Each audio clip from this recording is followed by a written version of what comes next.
So last week we had a look at a circuit like this one, and we were able to simplify the top circuit into the bottom one, and we did that using source transformation. So in particular we have these voltage sources, and we're able to convert those into current sources, which we would then combine with the other current source, so we'd have a total of 3 current sources in parallel. We would combine those together, combine the equivalent resistors together into one resistor, and the result would be the simplified circuit that you see at the bottom here. And so that was done using source transformation, and these two circuits are exactly the same.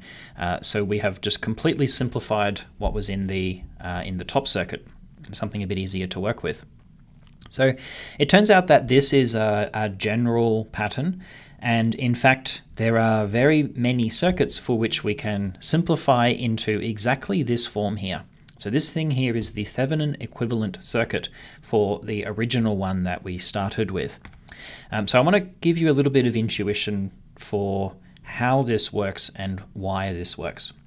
So the basic idea is that we have a certain current which can flow, let's say, out of this circuit, and a certain voltage that would be applied across it.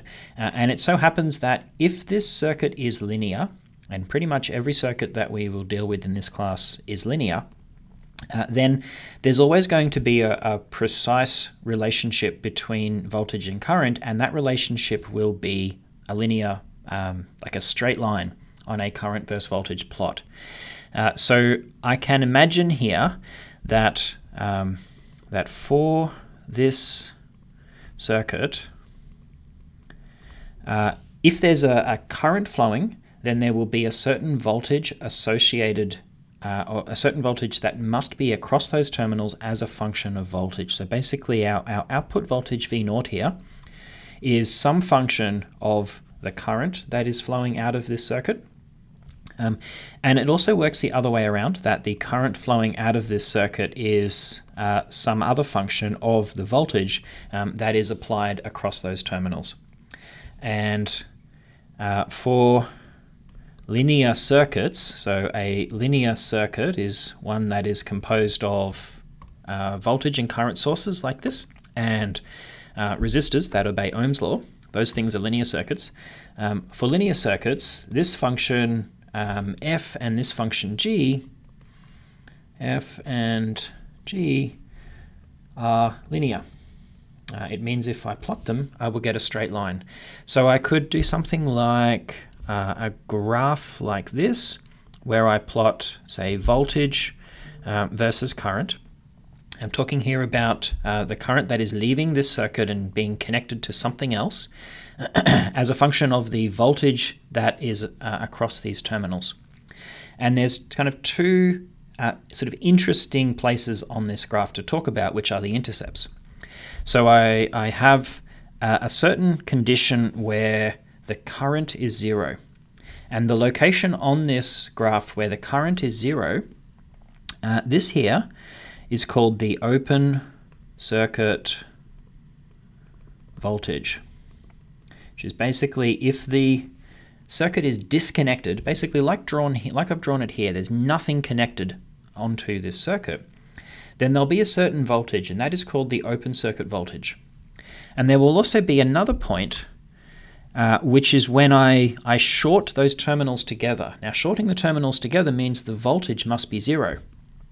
And so that point is called the short circuit current. So it's how much current will flow if those terminals are shorted together. Shorting together means there's no voltage across them. And then for any linear circuit, there would be a straight line that passes through these points. And so this straight line completely describes the dynamics of this circuit. It describes the current voltage relationship of this circuit. And if I can calculate the short circuit current and the open circuit voltage, it gives me 2 points. 2 points define a straight line. I could also choose other points on this current voltage plot and also define the straight line that way. But using the open circuit voltage and the short circuit current as the 2 points is often fairly convenient. So what I have is a way to kind of simplify the dynamics of my circuit. So basically, Thevenin equivalent circuits says that if the current voltage, so the IV curve, is linear, basically like this picture that I've just drawn, if the IV curve is linear, then the circuit can be replaced by a simplified version which looks like this. It has a voltage source and a series resistor. It can be replaced by this very simple circuit. The voltage here, we call this the Thevenin voltage, and the resistance we call the Thevenin resistance. And this will be true for any circuit that has a linear IV curve, and that is pretty much any circuit that we will deal with in this class will have that behavior, and we can simplify it into this basically really nice circuit. This is very, very easy to analyze, the behavior of this type of circuit. So this is really quite useful behavior. And so this circuit here, this whole thing, this is called the Thevenin equivalent circuit. And so what we'll do in the next video is learn some strategies for actually calculating the Thevenin equivalent circuit given a particularly more complicated circuit, how we can reduce it down into its Thevenin equivalent. But this is a really useful tool where we can very much simplify the dynamics of a system into its sort of essential elements, which is just that simple linear response.